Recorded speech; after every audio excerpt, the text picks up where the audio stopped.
When should you use a debit card and when should you use a credit card? You should only use a debit card when you want to go get cash from an ATM or when you walk into a branch to do something. Why? Other than that, never use a debit card.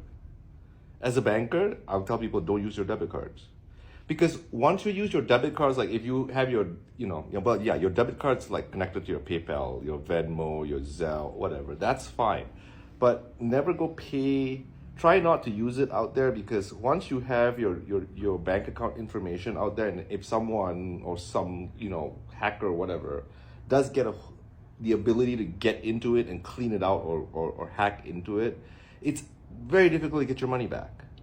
But if you use a credit card for all your payments, and it happens all the time, right? Like it gets, the numbers go. I mean, someone hijacks it and gets all, and you have a charge that you didn't do on it. You can always dispute that. Mm-hmm.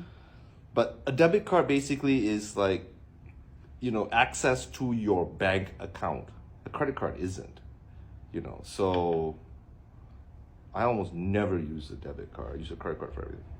It's like Dean taught me this lesson when I put my debit card down. Do you remember this? At Amazing Lash Studio, and I canceled, and they kept billing me for 3 months. You got to understand one thing. And they would not stop billing me after I canceled. Everyone needs to understand this, that if you use your debit card for payments for anything, it goes through, that payment's deducted through an ACH system. And once your information is out there, so basically it's like this. If I get your debit card information, I can technically through my bank account pull money out of your account because I have your information. Whenever you want. That's what they did to you. That's what they did to me. Yeah. Even after I canceled. Exactly. Because they have the information. 3 months straight, and I had to dispute every single one. Yeah. And it took like 3 months just to get the dispute back. Never use your debit card if you can avoid it, because that's your banking information putting out there. Why can't you just put a stop on that vendor in your bank account? Why isn't that a thing? Well, I don't want to get into the thing, but like when someone hijacks a client's account, when an account's compromised, right, you immediately change the account number. But this isn't even like a compromised account. It's a compromise. It's already compromised. You tell them not to do it, and they keep doing it because they have your. So how'd you fix that problem?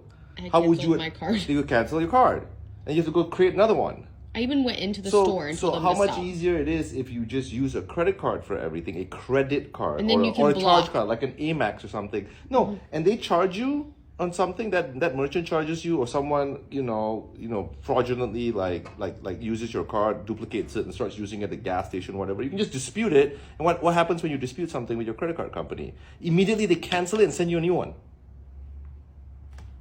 Yeah, it's much safer, especially use Amex. That's why we tell you use Amex. We love Amex here. Yes, because you call them and say, I didn't do that. Boom, it's done. Immediately. No questions. No questions. Mm-hmm. It's right. expensive, but worth it. Mm-hmm.